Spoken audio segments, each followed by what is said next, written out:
Hello everybody, welcome to Tree Doctors. On today's program we're going to be in Paragould, Jonesboro, Newport, and even Searcy. And we're going to do it all in 30 minutes. Tree Doctors starts right now. Stick around, won't you?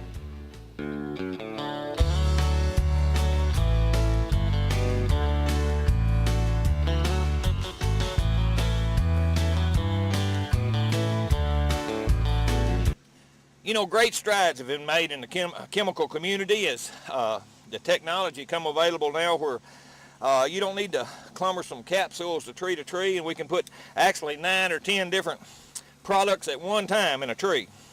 You can see it boiling out from around the base of that as I'm injecting this into the soil ball. Amino acids, different miticides, insecticides. We can choose what we want to treat for, and we get a long residual from this. So you get a year's worth of good or longer out of our injection when we do a tree. An actual moat of chemicals put around your tree, and it's all moisture activated. So as the weather hits it or the rain, it supercharges it again and carries through the tree. So to get rid of your unwanted insects or to revive a tree to put new life in it, you know, that's what we do. We put the zap back in the sap. We give new life to old trees. That's what we do. We're the Tree Doctors. Dickey Tree Service in your yellow pages under trees.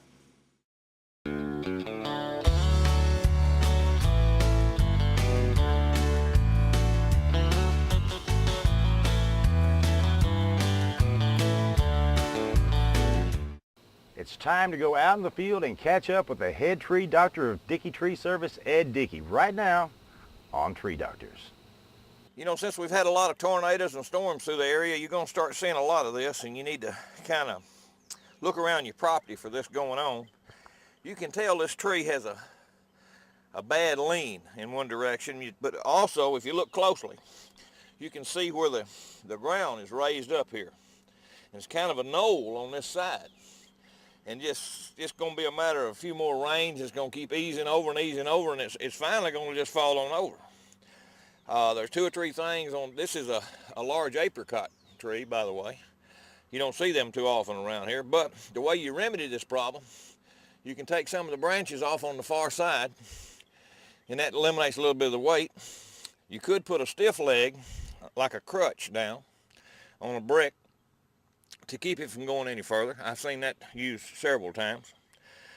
Or you could try to put a come along on it and put a dead man out here to hook to gradually pull it back. They hadn't had real good luck with the dead man approach in years past. It's much better to take the weight off of it or put a stiff leg under it, because these roots, once they're severed and torn, it's just very difficult to get them back. So you'd always have to leave the lever attachment on it if you did manage to pull it back. So watch for this after these storms where the strong winds has almost uprooted them. And you'll have to make a decision whether you want to save it or take it on out of there. I'm here in Searcy, and here with me is Steve Friswall. And Steve, what do you do here at the college? I'm a HVAC technician. I've been working on the heat and air on the remodel of Patty Cobb right here. Right, so you've been here for a good while, haven't you? We started last March over here on the American Heritage Building, and I've been here for well over a year. Harding's kept us real busy, and I really like working up here. Right, well, you know, they had me write the specs on this trimming here, and you were here when the tree trimmers come in and did this trimming, wasn't you? Yes, I was. They came in, they thinned it all out. They did a really nice job, opened it up quite a bit, let a lot more light in, and it just looks really fantastic. I think they're doing a lot of work on the fountains and things over here, and it's going to really accent the whole remodel of the campus here. Right, and I agree. I hadn't been back up since they did all the trimming, and it's really looking good through here. And they just keep a good campus here, don't they? They do. They've got the grounds crews out here all the time, and they're always mowing and trimming and doing the best they can to keep it looking nice. It's a little hard this time of the year. It gets pretty dry, but they try to keep the water on it, and they do a really good job. Looks like they do. And when we was off camera, you mentioned what do you generally do just before you go fishing? I watch the tree doctors at 6 o'clock on Friday or Saturday and Sunday morning, because it's very interesting. I like to watch about the trees. I've got quite a few trees in my yard, and some of them have a few illnesses, so I see if I can't pick up a few tips. Good deal. I'm glad to hear people up here in Searcy can get us, and I appreciate you watching, Steve. Well, it's been a pleasure. I really do enjoy your show, and keep it on TV. It's very educational. You know, a lot of times people will put down pipes so they can deep water their trees, which is a real good idea, particularly a young tree while you got the hole already open. But if you would try to use PVC, that's a plastic pipe, because you don't want a piece of steel sticking up there just ruin your lawnmower every time you, or have to weed eat around every time you do your tree or do your yard. So it's a good idea to put a pipe in for watering under the root system and kind of slant it. And also, if as the tree gets bigger, or if you use a bigger pipe, if you'll put gravel in that pipe, you will stop an erosion problem at the bottom, plus you'll keep it from drying out as quickly. I tell people to put a cap on top of that pipe after they water, and that holds that water in there longer, and it keeps it from evaporating as quickly. But you can do the same thing with gravel or volcanic rock. But that gives you a good way to water a tree, deep water a tree. When you're trying to surface water, you just stick that hose down in there and you know you're getting it to the bottom of the roots. So remember that when you plant a tree. I'm here in Jonesboro, and here with me is Don Carver, and he has made a little invention he uses when he weed eats around the trees. I think is real neat. And Don, why don't you tell the viewers what you got there? All I've got is just some drain pipe that's actually Schedule 20 lightweight pipe there. And I used some of the holes that was in the drain pipe, and I drilled some holes into others, and then just used some ties to make it flexible. And then I could put it around any size tree I needed to put it around, and it keeps from marking up the trees. Like I said before, my wife says I got to mark everything around, so I'm trying to keep from injuring the trees around the bottom. And like I said, I just kind of put it around here like this, and I'll pull the grass out from under it and wrap it around until I have it all the way around the tree, and I just kind of push it down, and then I come up and weed eat around the tree there. I don't mark the tree. That way you don't have to have it around every one. You just move it from tree to tree. Is that right? That's right. I just move it from tree to tree, and then use it when I need it at that time. You know, like I say, right down there in the bottom is the worst place to put a weed eater mark, and that's the trouble with those weed eaters. If they get away from you, well, heck, it just bangs up against that, and it don't hurt the tree at all. Well, the neat thing about this, Don, is you don't always have to weed eat around a tree anyway. It's just about every third or fourth mowing. Is that right? That's right. That's about all I've done. This one, you can see I've had a couple mowings in here, and it's just kind of up a little bit right now. Sometimes the grass will get up real high, and like I say, you just kind of pull it out from underneath it and get it up there as tight as you can and put it down tight, and it'll stay right there. And you can just keep adding to it and just make it as big and as long as you want to, can't you? That's right. My tree, I got a couple of trees that are just about to get out of size for it, so I just cut another, maybe an eighth or a quarter of that pipe, and all about that long. Doesn't have to be pretty, just has to be functional. And this here is just a little plastic ties, or you could use what? You could use wire or whatever you wanted. Anything you wanted. Yeah, just that's all I used was plastic ties on it. Well, I appreciate showing us your idea, and maybe somebody will augment that or start using it like that, and we'll see them around. Yeah, this is kind of, I just kind of did it on the spur starting out with. I guess if I started all over, I'd probably do it a little neater and cut it up a little better. I've just kind of spliced and cut that one together to put it together right now. Long as it works, that's what makes the difference. That's right. Thank you, Don. Okay.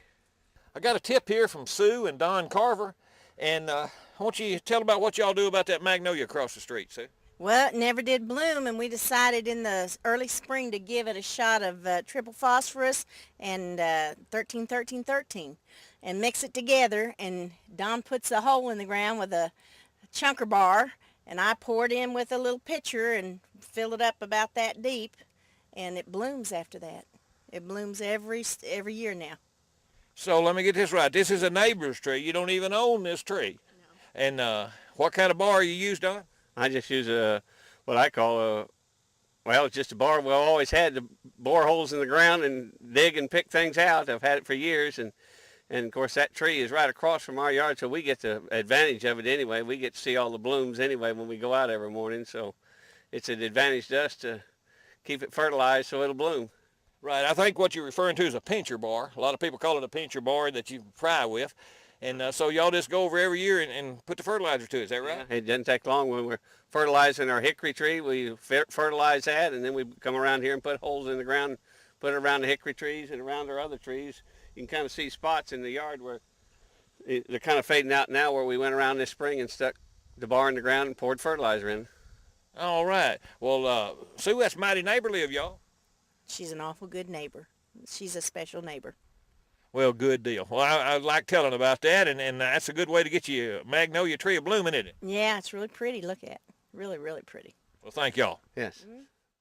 You know, the biggest part of the surface roots, which are your main roots that carry your nutrients and your water, are within 8 inches of the top of the ground.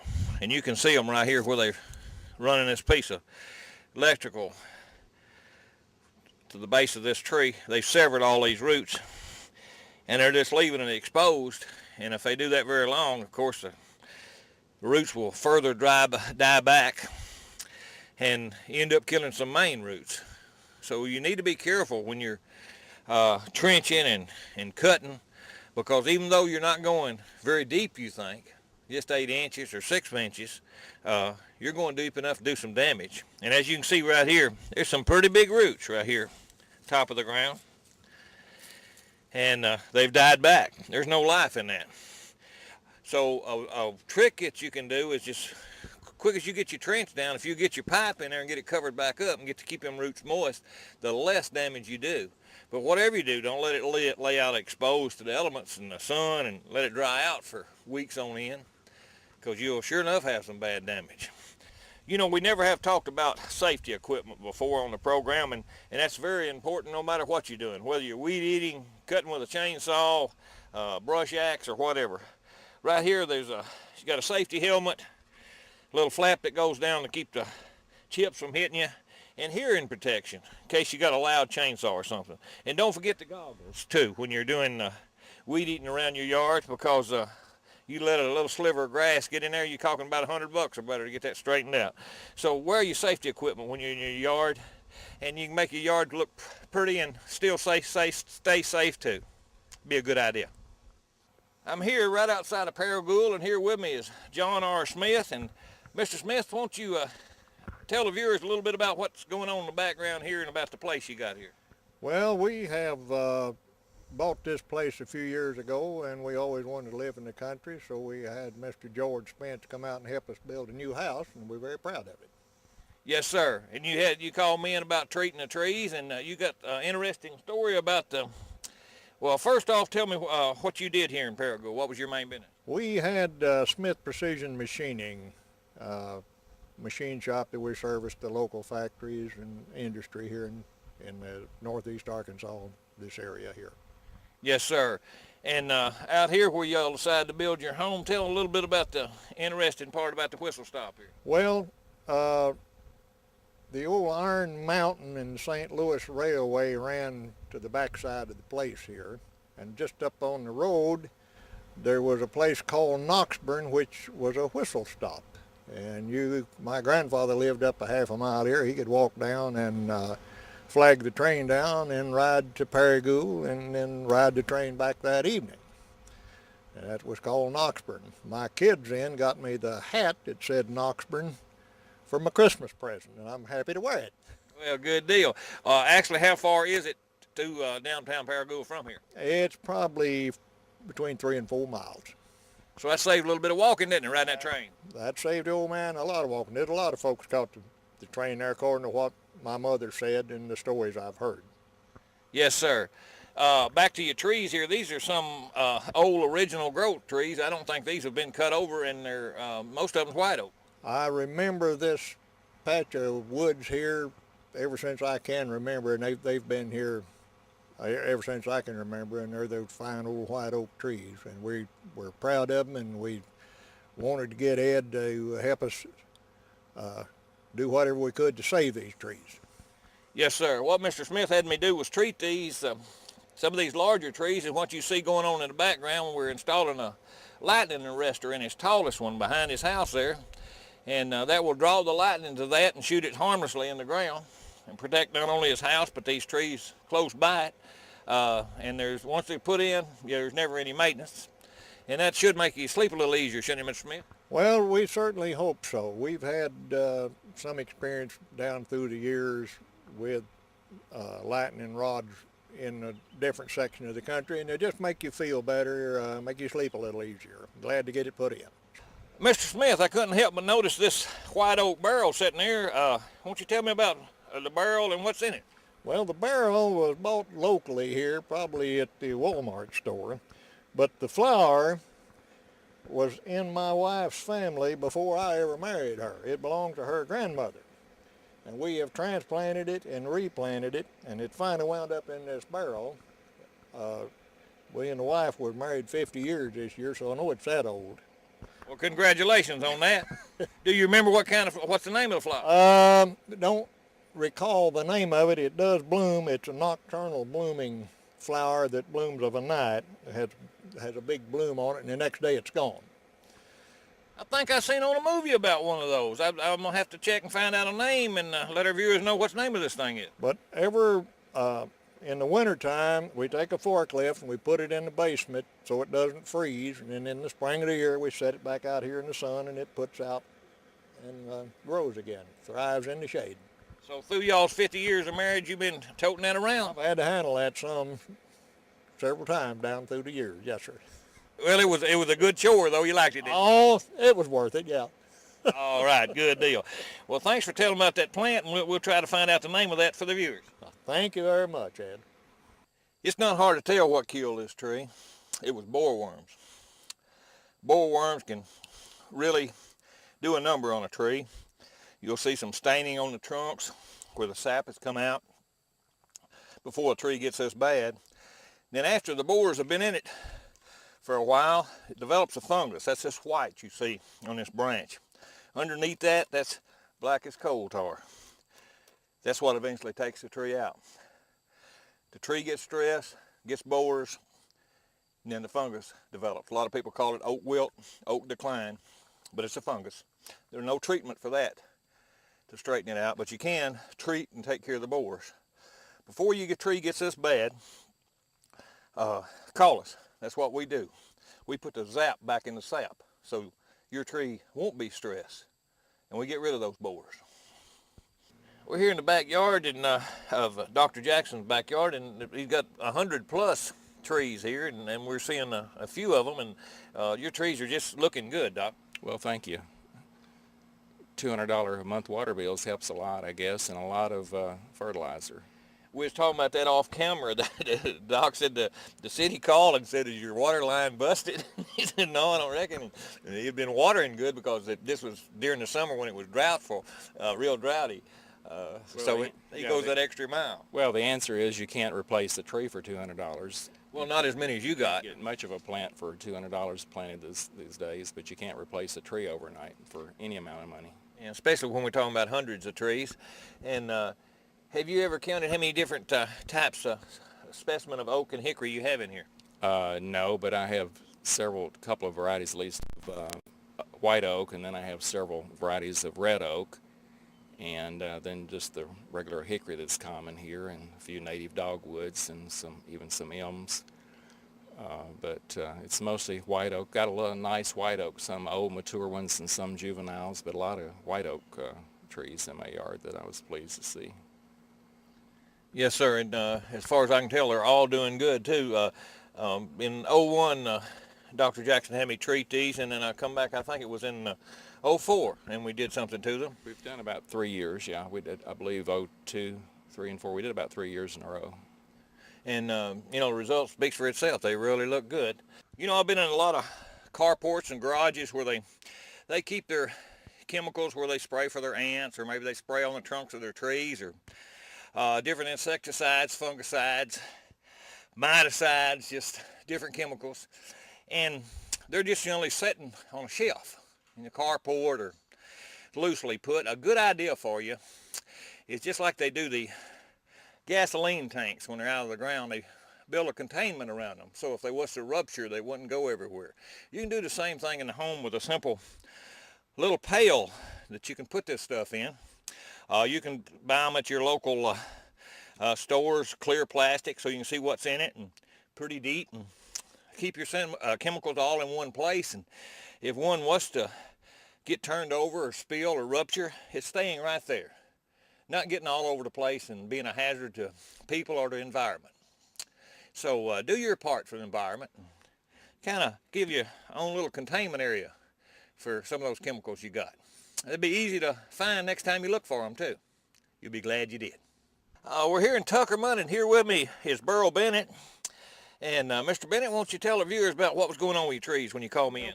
I've had a lot of borers or something getting into them. The woodpeckers is what you told me it was, getting into them and knocking holes in them. And the old trees, they look terrible. And I've done some trimming on them, cut a bunch of these old pine trees down. And I wanted to get you in to take care of the fertilizing them and giving them some supplements, and also to kill some of those borers, the worms, or whatever it is in them, causing them to be sickly. Hopefully they'll be all right next year. Right, it's the bark beetle that the old woodpecker's going after, but what I did was get rid of other bugs too. And how long you lived here on this property? Well, I bought this in 1989. I've been here about close to 17 years now. When I bought this place, there was 61 trees in the front yard. I've got them down to now where there's only 6, and I'm going to get rid of the other 4 pine here shortly. So maybe I can have some kind of a yard out here rather than just pine needles. Well, I imagine at one time, though, it was just gorgeous with the right size, but they do outgrow themselves sometimes, Yeah, don't they do, and they tore this street up right here. Well, it had begun to tear it up when I moved in here, but they tore the street up, and so the city helped me get rid of them. We got them down, and the city come in and helped me get rid of them, and they're going to help me finish up the other 4 here that's on right across the water line out here. And, of course, the ones in the behind the house are on the electric company's line, so they're going to help me get rid of those. So I'm going to be back to just a regular yard here before too long. Well, that'll make these pecan trees very important. Another thing, you got a tip we can pass on to the viewers, I think, about ants, don't you? Oh, yes, I do. You know, I was trying to remember where I come up with that, but somebody told me that over the years, and I began to use it. I've got a fig tree over here, and I had trouble with ants in it, getting into my figs. So somebody told me, and I've used it, I've been doing it for several years, to take cornmeal and put it out under those trees, and the ants would eat that cornmeal, and it would kill them, and they wouldn't get into my figs. So I did that, and of course you have a lot of trouble with ants throughout a place like this, so we use it around the house. Actually, if we get them inside the house, we'll just take a little piece of foil and put a little cornmeal in it, put it where the ants can get to it, and the next thing you know, you don't have any more ants. So there's not, you know, it's not like putting that old poison out. You don't know what you're going to get, and if it'll get rid of them without poisoning them, I'd rather do it that way.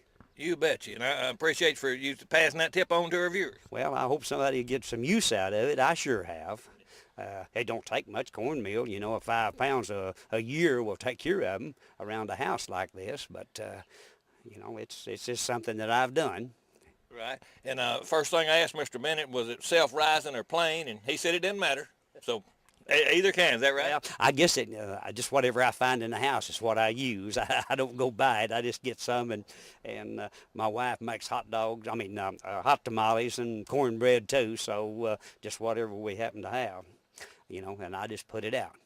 Well, good deal. Well, thank you for that tip, Mr. Bennett. Okay, one thing, I was hoping that I would have time to get some pecans out when you come back. Now, these pecan trees right here make some of the best pecan brittle in the state of Arkansas. There's people that give anything to get a little bit of my wife's pecan brittle. Well, let's make an appointment. I'll be back here this fall. Okay, well, I'll try to get you some of it. We're looking at a hackberry tree that a few years ago a windstorm come through here. Broke one whole side of it off. The people wanted to keep what was left, and they managed to keep it up to now, but it's the main trunk now. It's got problems. And like I've told so many times on the show, you know, if you hurt that main trunk, you're starting to have big problems. And that's just like when people spike the trees going up it. I still can't understand why people do that. That's damages more trees than they ever fix, just going up them with them spikes. Just set a ladder there past that main trunk, you protect that. In this case here, when this ripped down, it ripped into this main trunk. It's took about 3 years now to work this main trunk down to where it's starting to be a viable threat where this will break off. So when your trunk is damaged, it's very difficult to turn it around. I'm not going to treat this tree. I told them just live with it as long as they can. It won't be long before they got to cut it down. I don't believe in treating the trees that won't last a long time. So keep that in mind when you're having your tree worked on. Take care of that main trunk, and the tree will take care of you. I'm here in Paragould. Here with me is Melissa Miller. And Melissa, why don't you tell the viewers what was going on with your tree when you called me in? Well, I came out one day and looked at my tree because it just looked like all of a sudden the leaves were getting a pale green. And the closer I looked, the tree was starting to split down the middle. There were holes around the crack down the middle, which indicated that borers were entering. And I knew I was going to lose my tree if I didn't get some help with it. Yes, ma'am. And when I got here, and I think the camera shows where it's got a crack here, and I put 2 rods in it because it had busted down about 3 feet. And you can see, I think the camera showed the scale insects and the borers had working on it. So she's having me treat this as well as some other trees in the yard, and I think it looks a little better to you now, doesn't it, Melissa? Yes, I was afraid we'd have to cut the tree down, and hopefully we'll be able to save it now. Oh yeah, it's going to be good as new, and it's going to last a long time.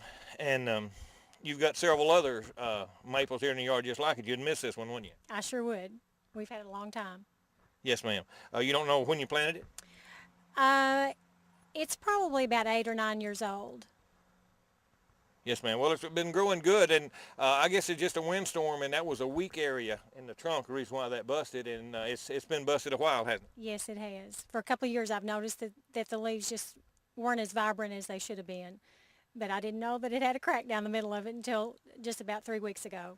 Yes, ma'am. Well, after we get through treating it and all, it should do a whole lot better, and I appreciate you letting me work on your tree. Thank you. You know, I've told you how to get rid of the vines that's on your trees before they totally choke them out. This homeowner here, it's just been a few weeks, and they cut them at the bottom, they cut them up here. They pried most of this off so they could monitor whether it was coming back. Now these above it have dried out. It won't be very long, they'll be real easy to pull off of there. And the weather will make them come off. So it's not much trouble to stop these vines from just totally taking over your tree. Clip them back so you can monitor them, and they'll die out on you. You know, some trees have insect problems, some just have construction damage. Well, we can handle them both generally at the same time. I'm using a soil injection here, building a mold of chemicals all around the root ball. It gets translocated into the crown of the tree. It has a very long residual. Stays working for a year or better, killing insects as well as growing new feeder roots and increasing the canopy of the tree. 9 different chemicals is going in this at once. So there's so much we can do that we used to couldn't do, and it's in most cases it's cheaper than it used to be. And just name me just any one thing that's come down in price. Well, taking care of your trees have come down in price. Give us a call. You'll be surprised. We're the Tree Doctor, Dickey Tree Service, in your yellow pages under trees. Wow, 30 minutes went by pretty quickly, didn't it? That's all the time we have for Tree Doctors today. Thank you so much for joining us. Remember, if you need to get in touch with Ed, call the number below, or you can go to dickeytree.com. Thanks again. We'll see you next time on Tree Doctors.